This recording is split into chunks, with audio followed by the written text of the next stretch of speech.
हर हर महादेव। आप सबका एक बार फिर से स्वागत है मेरे YouTube चैनल पर। आज हम इस वीडियो में सुनेंगे माँ वैष्णो देवी की जन्म कथा। कहते हैं इस कथा को नवरात्रों में सुनने से हमारे हर एक बिगड़े काम बनते हैं। तो आइए सुनते हैं इस पावन कथा को। जब जब धर्म पर संकट आया है या ईश्वर के भक्तों को राक्षसी शक्तियों ने सताया है, तो समय समय पर आदि शक्ति ने भिन्न भिन्न रूप धारण कर दुष्टों का नाश करके भक्तों की रक्षा की है। इसी आदि शक्ति का दूसरा नाम माँ वैष्णो देवी है, जिसका अवतरण राक्षसों के वध के लिए देवताओं की सामूहिक शक्ति द्वारा हुआ था।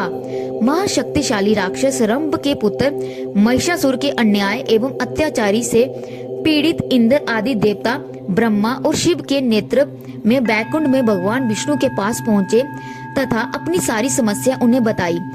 सब देवता ये चाहते थे कि भगवान विष्णु किसी तरह से उन्हें राक्षस महिषासुर के अत्याचारों से छुटकारा दिलाने की कृपा करें। भगवान विष्णु देवताओं की सहायता करना चाहते थे। वे देवताओं को राक्षस महिषासुर के अत्याचारों से छुटकारा भी दिलाना चाहते थे, लेकिन उन्हें कोई युक्ति नहीं सूझ रही थी। तब भगवान विष्णु ने गहरा चिंतन किया और अपनी ज्ञान दृष्टि से इस परिणाम तक पहुँचे कि राक्षस महिषासुर का वध केवल किसी नारी के द्वारा ही संभव है।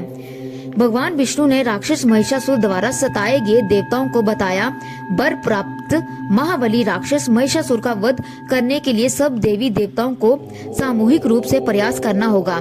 सब देवताओं और देवियों को अपनी अपनी शक्तियों से अनुरोध करना होगा, जिसकी फलस्वरूप एवं महाशक्तिशालिनी देवी का अवतरण होगा। तब सब देवी देवता मिलकर उस महाशक्तिशाली देवी की स्तुति करें और उस देवी को अपने अपने दिव्य और अलौकिक अस्त्र शस्त्र प्रदान करें, ताकि वे देवी उस बलशाली राक्षस महिषासुर का वध कर सके। भगवान विष्णु के सुझाव को सभी देवताओं ने सहर्ष स्वीकार कर लिया। सबसे पहले भगवान विष्णु के मुख से एक तेज प्रकट हुआ। उसके बाद उसी प्रकार ब्रह्मा, शिव, इंद्र तथा अनेक अन्य देवताओं के मुख से भी महान तेज प्रकट हुए। अन्य सभी देवताओं ने भी उसमें अपना योगदान दिया। फिर सभी तेज मिलकर एक हो गए। तत्पश्चात तेजों का वे समूह एक नारी के रूप में परिवर्तित हो गया और उसके प्रकाश से तीनों लोग भर गए। समस्त देवताओं के तेज पुंज से प्रकट हुई देवी को देखकर राक्षस महिषासुर से पीड़ित देवता अत्यंत प्रसन्न हुए। सब देवताओं और देवियों ने मिलकर उस महाशक्तिशाली अलौकिक देवी की स्तुति की। फिर उन देवताओं ने राक्षस महिषासुर के अत्याचारों का वर्णन किया और उस राक्षस महिषासुर का वध करने का अनुरोध किया। उस राक्षस महिषासुर का वध करने के लिए सब देवताओं ने महाशक्तिशाली देवी को अपने अपने दिव्य अस्त्र शस्त्र प्रदान किए।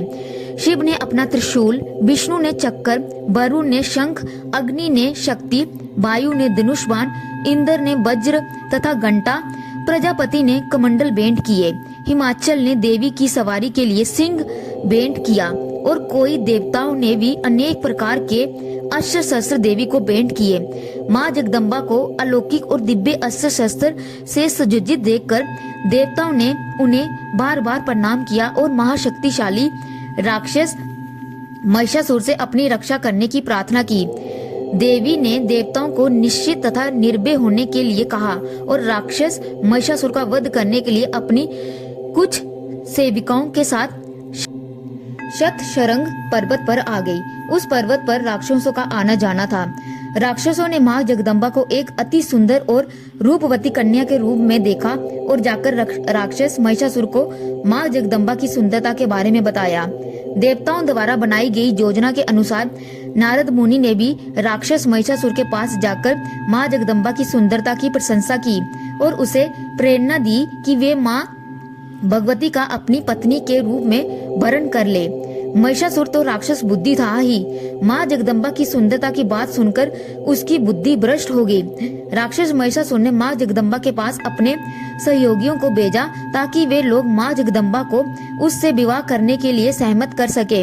महाबली राक्षस महिषासुर ने अपने सहयोगियों से कह दिया कि यदि वे सुंदर कन्या सरलता से उसकी पत्नी बनना स्वीकार नहीं करे तो उसे बलपूर्वक उठा लिया जाए।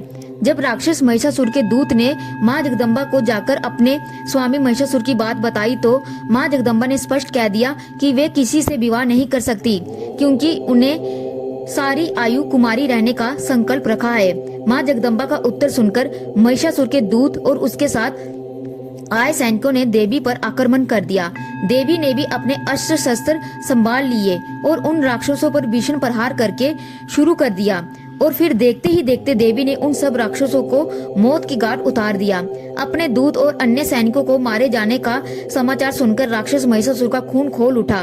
उसने माँ जगदम्बा से बदला लेने के लिए अपने शक्तिशाली सेनापति के साथ बहुत बड़ी सेना को भेजा, लेकिन उस सेनापति और उसका साथ गई सेना का भी वही हश्र हुआ जो इससे पहले भेजे गए दूतों का हुआ था।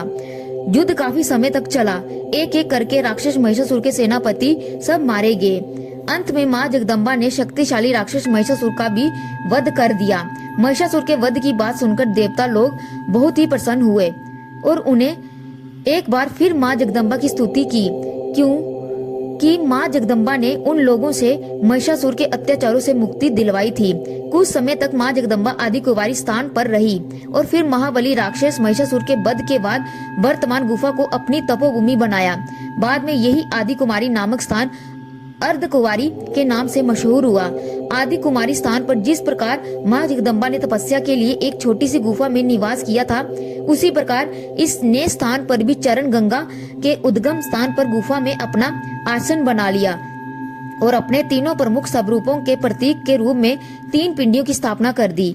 अपने अवतरण काल में माँ जगदम्बा ब्रह्मा, विष्णु और शिव के प्रतीक श्वेत, रक्त और श्याम 3 वर्णों से सुशोभित हुई थी। इसीलिए उस समय ब्रह्मा ने देवी से कहा था, हे देवी, तुम्हारा नाम त्रिकाला होगा।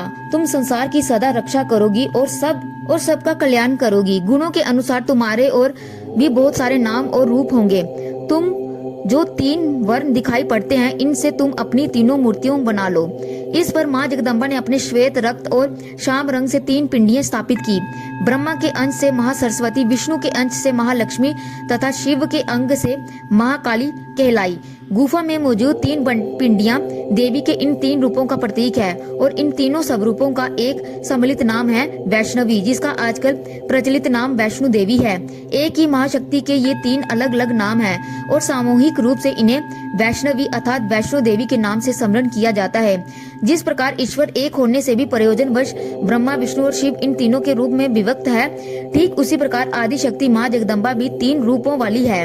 ऊपर से अलग अलग दिखाई देने पर तीनों में कोई भेद नहीं है। जो महाकाली है वही महालक्ष्मी है और जो महालक्ष्मी है वही माँ सरस्वती है। कार्य वेद के नाम से रूप में अंतर है।